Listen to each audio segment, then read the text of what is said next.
Hello and welcome to lesson 4.1. Today we're going to look at inequalities and their graphs.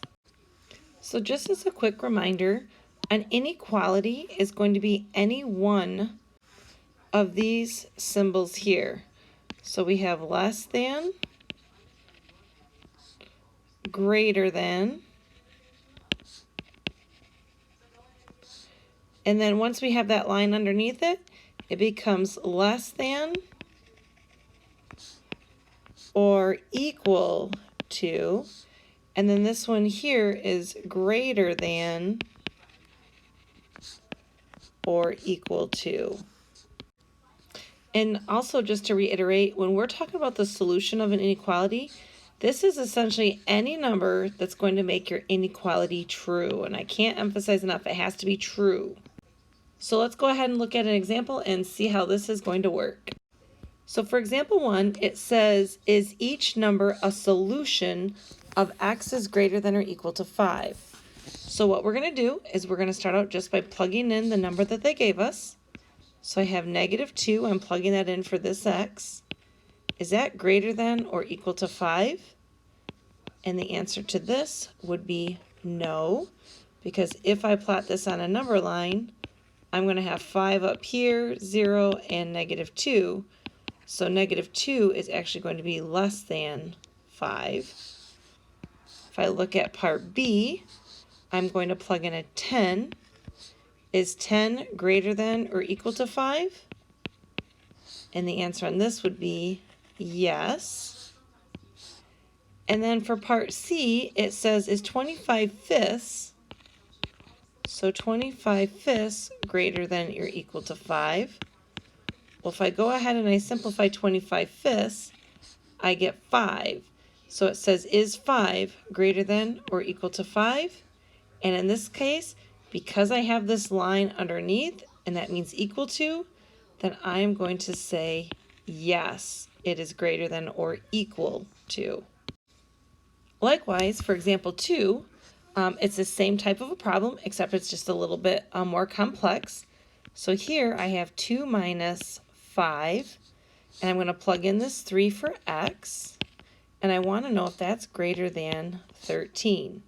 So if I simplify this, I have 2 minus 15 is greater than 13. Well, 2 minus 15 is actually going to give me a -13. Is that greater than 13? And here the answer would be no.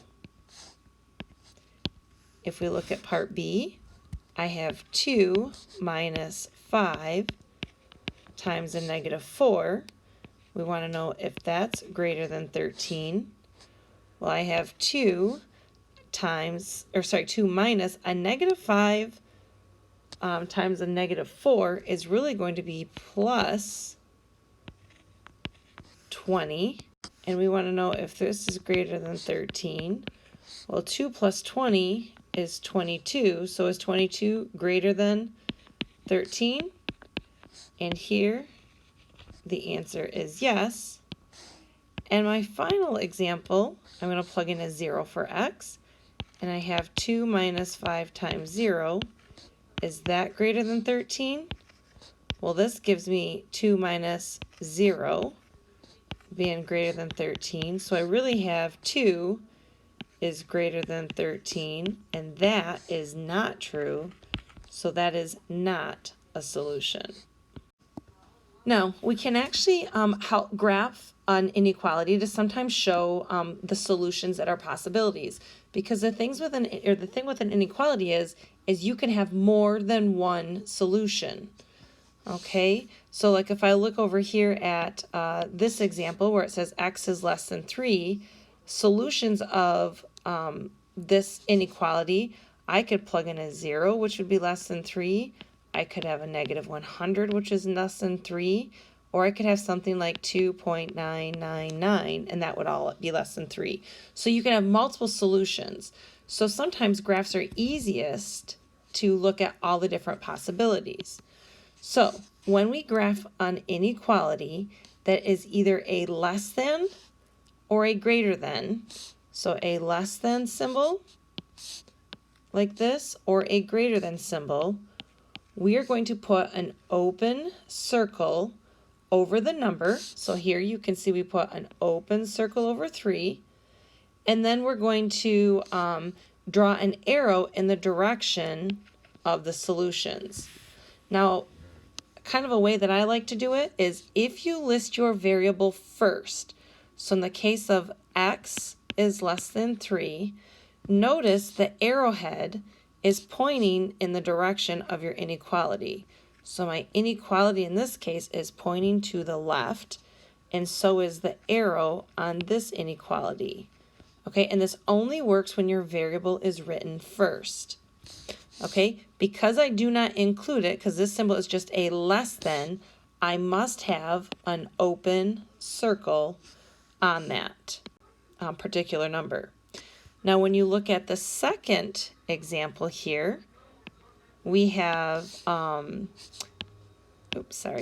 have m is greater than or equal to. So because I have a greater than or equal to, I am now going to fill in the circle.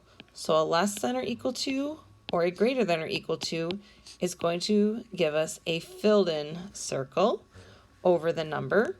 And again, if you have that variable listed first, like we do for m is greater than or equal to -2, notice my arrow in this case is pointing to the right.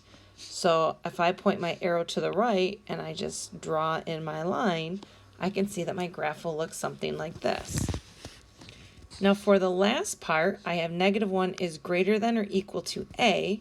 My variable is not listed first, but if I do list my variable first, I have to reverse the direction of my inequality in this case. So this becomes a is less than or equal to a -1. When I do that, I see that my arrow is pointing to the left, just like it is up here. Because my inequality has the equals to, or the line underneath it, I have to put that closed circle over my number -1, and then I'm just going to connect the two. And these are how you graph this. Now, one thing I did put was this little clause down here at the bottom. It says -1 is greater than or equal to a is really the same thing as saying a is less than or equal to -1. And we just did that up here because, like I said, if you have your variable listed first, then your symbol will show you which direction to put the arrow. So for example 2, it says to graph c is greater than -2. Well, because my variable is listed first, I see that my arrow is actually going to be pointing to the right. And my number line's not labeled, which is fine.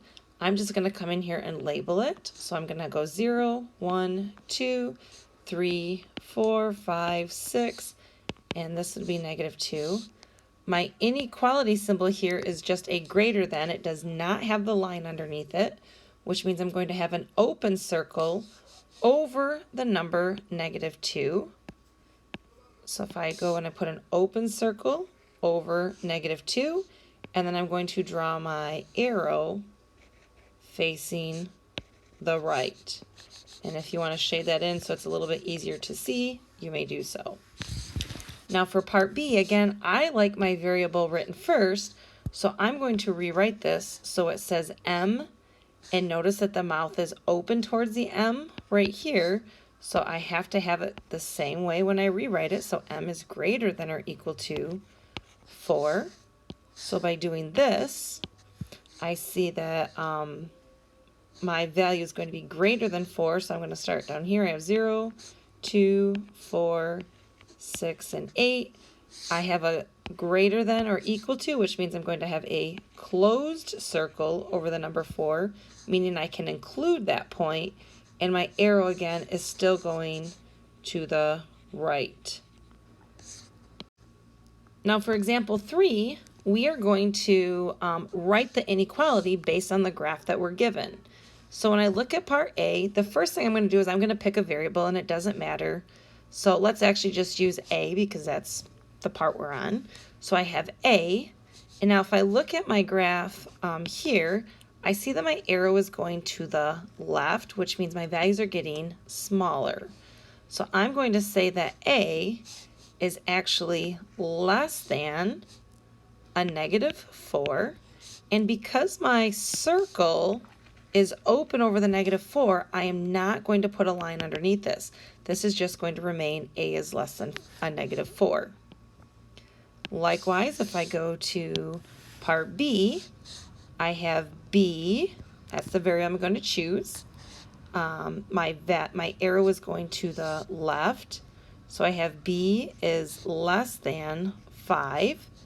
I notice that my circle is closed, so that means I need to include the equals to underneath my inequality. For part C, I'm going to use the variable C, and in this case my arrow is going to the right, so that means C is going to be greater than, and because my circle is open, I'm just going to leave it as a greater than, and I'm going to approximate that to be somewhere in between 0 and 1 or 1/2. So I would read this as C is greater than 1/2. Then for part D, I'm going to use the variable D.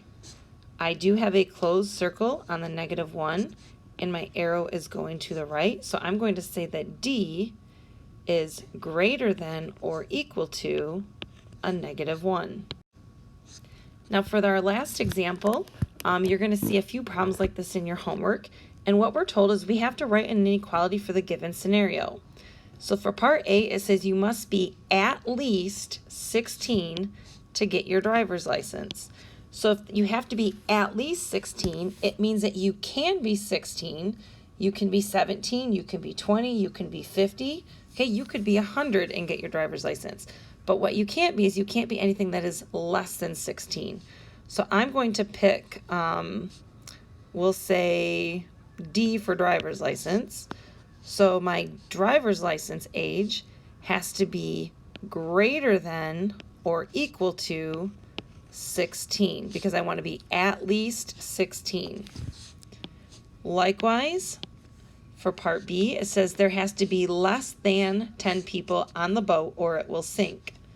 So that means I'm going to use P for people, and I want there to be less than 10, because if we go over 10, it's going to sink, and it says less than 10, so it doesn't say that I can include 10 people, so I want it to be less than, so I'm just going to leave it as P is less than 10. And this is all we have for today. Please let me know if you have any questions. Otherwise, I will see you in class.